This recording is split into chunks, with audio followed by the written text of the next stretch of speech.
Oi, gente! Então, hoje nós vamos ter a nossa primeira aula prática, né, à distância. E na aula de hoje eu vou estar ensinando para vocês duas receitas de pães, duas receitas clássicas. A primeira delas vai ser uma pizza, e aí vocês vão estar aprendendo como que é uma massa básica, com ingredientes básicos, apenas fermento, sal, farinha e água, a gente já consegue fazer um pão, né? E é uma massa básica. A segunda vai ser um pão doce com ingredientes aí enriquecedores, que vocês vão ver que vai levar bastante gordura, ovos na massa, e aí é outro tipo de receita. Então, para começar, eu também vou ensinar para vocês os dois tipos de métodos, o método direto e o método indireto. Para começar, a gente vai fazer a receita da massa da pizza. A gente vai ver que essa massa precisa apenas de uma fermentação. As outras massas precisam de dois tipos de fermentação, né? Para a massa da pizza, a gente faz apenas uma fermentação, porque depois que a gente bolear, depois do estágio de boleamento da massa, a gente não precisa fazer uma segunda fermentação, senão ela vai virar um pãozão gigante, né? Então a gente faz apenas uma fermentação para essa massa encher de bolhas de gás carbônico, né? E aí depois a gente abre ela com um rolo, vai espalhar o gás carbônico por toda a massa, e aí depois a gente já bota a cobertura e leva para o forno. Então, vamos começar pelo método indireto, onde a gente vai fazer uma esponja. A esponja seria o quê? Seria aqui, ó, eu já tenho a quantidade certa de fermento, que são 5 gramas para essa receita. E aí eu vou colocar um pouco de água para hidratar. Água morninha, não pode estar nem fervendo e nem gelada, porque se estiver fervendo vai matar as bactérias, as leveduras. E se estiver gelada, as leveduras não vão entrar em atividade. E vou dar um pouquinho de alimento para elas, ou seja, uma colherinha de açúcar para elas começarem a fermentar. Daqui a pouco vocês vão ver que ela vai virar uma grande esponja. Então, falando dos estágios que a gente conversou na aula teórica, né? Tem que passar por todos os estágios para fazer um pão. O primeiro estágio, que eu acho que é o mais importante, é a pesagem exata dos ingredientes. Então, vocês devem ter uma balança para pesar os ingredientes, né? Porque a gente não pode se medir por xícaras, colheres, a gente tem que medir por gramas. Então, eu já estou com todos os ingredientes aqui pesados, né? A pesagem correta. E a gente vai utilizar uma bacia grande para estar misturando os ingredientes. Como eu falei, primeiro a gente começa pelos secos. Então, eu vou estar colocando aqui 500 gramas de farinha de trigo branca, normal. E eu já vou estar colocando o sal. O sal eu já coloco aqui que é para não matar as leveduras. Então aqui ela vai estar misturada na farinha de trigo, não vai estar em contato direto com as leveduras. E já adiciono o restante do açúcar também, que vai e a gente mistura.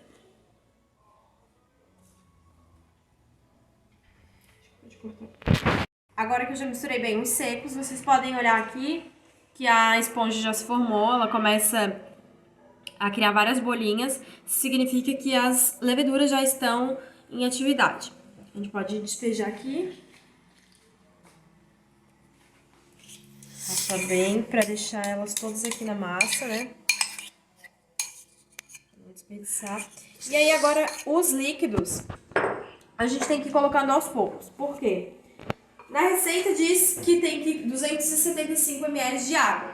Mas isso varia muito de acordo com o ambiente. Se a gente está num dia mais úmido, por exemplo, a gente vai precisar de menos água. Se está um dia mais seco, pode ser que a gente coloque mais água. Então a água a gente vai colocando aos poucos. Não coloca sempre tudo de uma vez, porque pode ser que você tenha que colocar mais trigo e aí a receita vai dar errado. Tá? E aí agora não tem jeito, a gente vai misturando com a mão os líquidos na massa.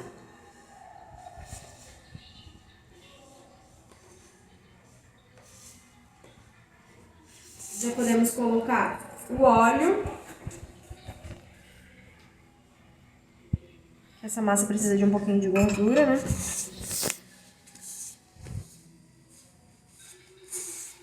E agora, nessa etapa de mistura, a gente vai ter aqueles 3 estágios que eu falei pra vocês. O estágio de limpeza. Quando todos os ingredientes estiverem misturados, a bacia vai começar a ficar limpa e a gente vai ver o fundo do recipiente. E a gente vai formar uma bola. Pode colocar um pouquinho mais de água. Aos pouquinhos.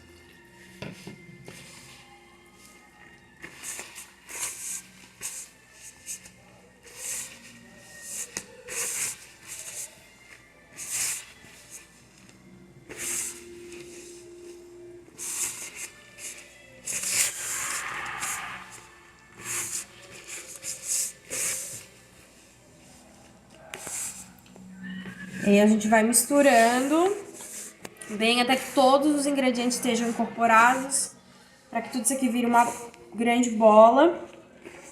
Talvez vai precisar de mais um pouquinho de água. Pouca coisa.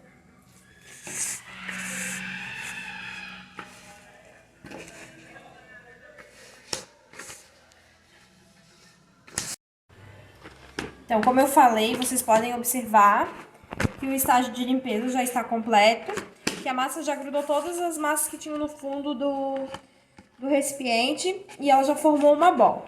Então, agora a gente vai para a segunda etapa. Um detalhe importante que eu esqueci de avisar é higienizar bem a bancada onde vocês estão trabalhando com álcool 70%, né? Porque tudo que tiver ali pode interferir na fermentação. E aí agora a gente começa o processo de desenvolvimento. Etapa 2, o processo de desenvolvimento que a gente vai desenvolver o glúten. Aquele que eu expliquei para vocês, onde as duas proteínas vão estar emparelhadas, vão fazer o glúten estar como se fosse no formato de manta, e aí eles vão prender todo o gás carbônico que as leveduras vão começar a produzir aqui dentro da massa. Então pode enfaiar bem a bancada, né? Eu jogo sempre assim, ó. E aí sempre tomar cuidado para não adicionar muita farinha, para que não tenha processo de desenvolvimento de glúten diferente um do outro. E aí o processo de sova é sempre esticar e puxar, até que a massa esteja bem lisa. E esse processo demora de uns 10 a 15 minutos.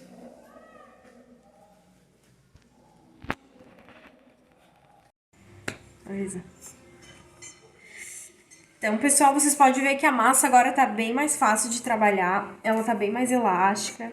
Ela não gruda na mesa, na bancada. A gente já desenvolveu bem o glúten. Eu fiquei aproximadamente 15 minutos aqui trabalhando com essa massa. Sempre no sentido vai e volta. Tem que aprender a utilizar o peso do corpo aqui, senão pode ter depois dores nos ombros, nos braços. Então, tentem utilizar o peso do corpo. E agora, vou mostrar pra vocês o teste que a gente faz na massa, que é o teste de véu de noiva. A gente tira uma bolinha da massa e vai apertando, vai esticando ela até que ela fique assim, ó, fininha, transparente, que a gente consiga ver do outro lado. Aqui. Ela vai estar bem elástica. E aí agora, eu vou fazer uma bola, vou deixar ela fazendo a fermentação dentro aqui dessa vasilha de vidro. Então eu vou colocar ela aqui, vou lambuzar ela por cima com óleo, para não criar aquela crosta. Dou um banho de óleo nela e cubro com plástico filme. Aí agora é importante a gente observar onde é que a gente vai deixar ela. Eu gosto de deixar ela dentro do forno. Se o forno de vocês tiver início em uma temperatura mais baixa, por exemplo 20, 30 graus, vocês podem colocar essa temperatura. Mas cuidado, se o forno de vocês já começar a 50 graus, aí vai matar a levedura, daí não tem como. Certo? Então eu vou deixar aqui fermentando e daí em seguida a gente volta pra ver como é que ficou a massa. Pessoal, então se passaram aproximadamente 50 minutos e vocês podem ver o tanto que a massa cresceu, ela praticamente dobrou de volume. Talvez se eu tivesse deixado um pouquinho mais, ela ainda teria crescido mais. Mas assim tá o suficiente pra mim. Agora vocês podem ver que as leveduras já fermentaram, elas liberaram o gás carbônico. E o que está ajudando a prender ali dentro é o glúten, por isso que é importante a gente sovar bem a massa. Então agora eu vou dividir essa massa em dois. Vou esticar aqui na bancada. E fica uma massa bem leve. Pessoal, então se passaram aproximadamente 50 minutos. E vocês podem ver o tanto que a massa cresceu, ela praticamente dobrou de volume. Talvez se eu tivesse deixado um pouquinho mais, ela ainda teria crescido mais. Mas assim tá o suficiente pra mim. Agora vocês podem ver que as leveduras já fermentaram, elas liberaram o gás carbônico. E o que está ajudando a prender ali dentro é o glúten, por isso que é importante a gente sovar bem a massa. Então agora eu vou dividir essa massa em dois. Vou esticar aqui na bancada. E fica uma massa bem leve, como vocês podem ver.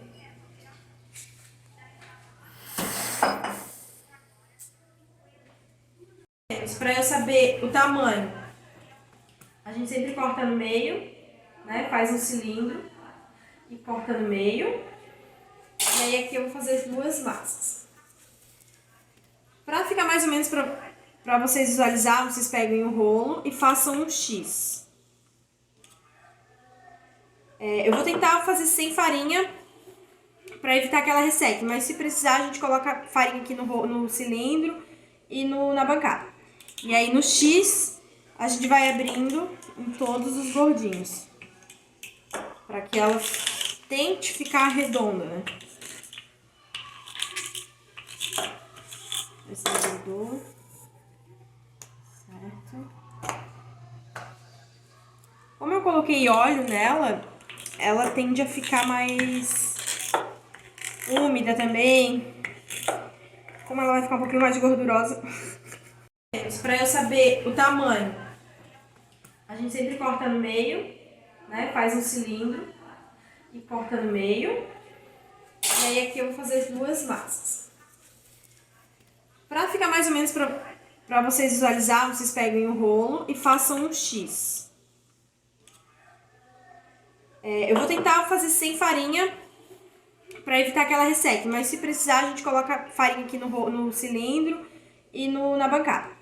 E aí no X a gente vai abrindo em todos os gordinhos, para que ela tente ficar redonda, né? Esse grudou, certo?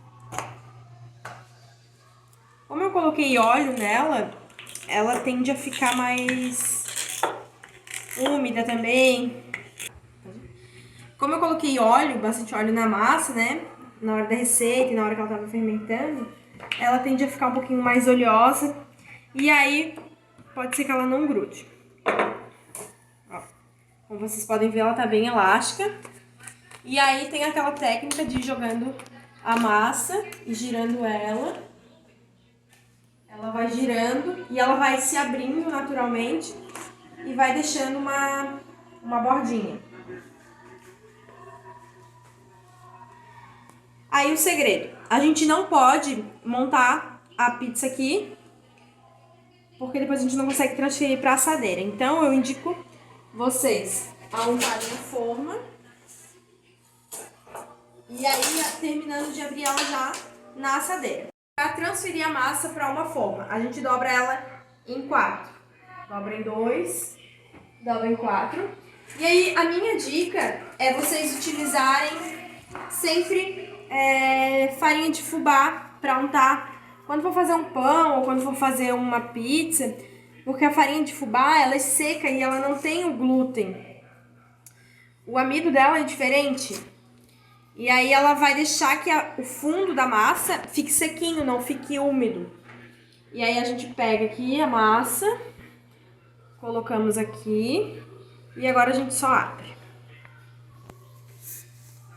A gente abre e agora vamos esticando com os dedos mesmo essa massa, para ela ocupar aqui o espaço da forma. Se fosse um pão, A diferença é que a gente ia agora bolear ele, né? Ia deixar no formato que a gente quer e ia levar ele para a segunda fermentação. Que aí ele ia crescer um pouquinho mais no formato que a gente deixar ele. Como é uma pizza, a gente não quer que ela cresça muito, né? Senão vai ficar um bolo, digamos assim, vai virar um disco muito alto. Então, ela não vai fermentar mais do que isso. Agora a gente coloca o recheio e ela vai pro forno já com o recheio. A gente não pré-assa essa massa. Aqui vou fazer uma pizza margherita, apenas com tomate, mussarela e manjericão. E vou colocar pra assar e depois eu mostro pra vocês como é que vai ficar. Vou colocar o molho. Aí sempre cuidado aqui com a borda, pra gente deixar uma bordinha, né? Se quisesse ter feito uma borda recheada, dava, porque a massa tá bem elástica, então vai dar pra trabalhar bem ela. Só que ela ia ficar um pouquinho menor.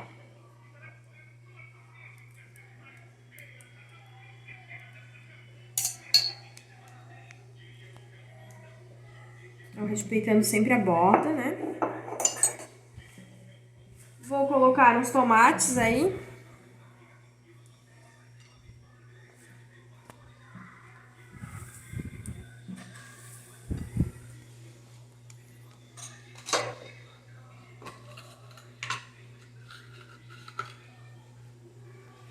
Uma mussarela de búfala.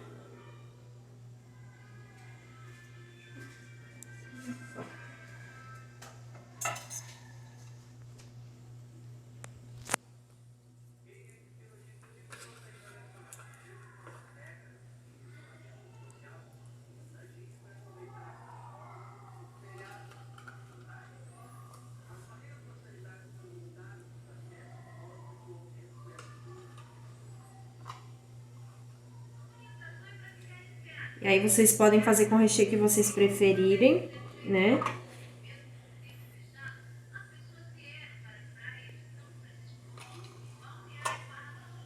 Orégano combina muito bem com todos os tipos de pizza, mas eu preferi utilizar manjericão fresco, que eu acho que com essa pizza daí não vai ter necessidade de colocar orégano, mas fica a critério.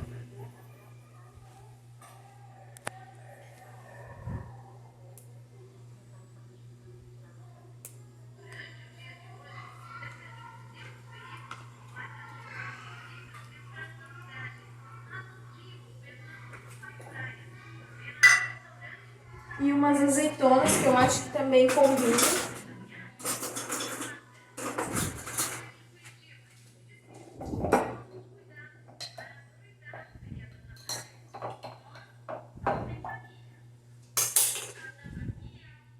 Eu acho que também combina com esse tipo de pizza.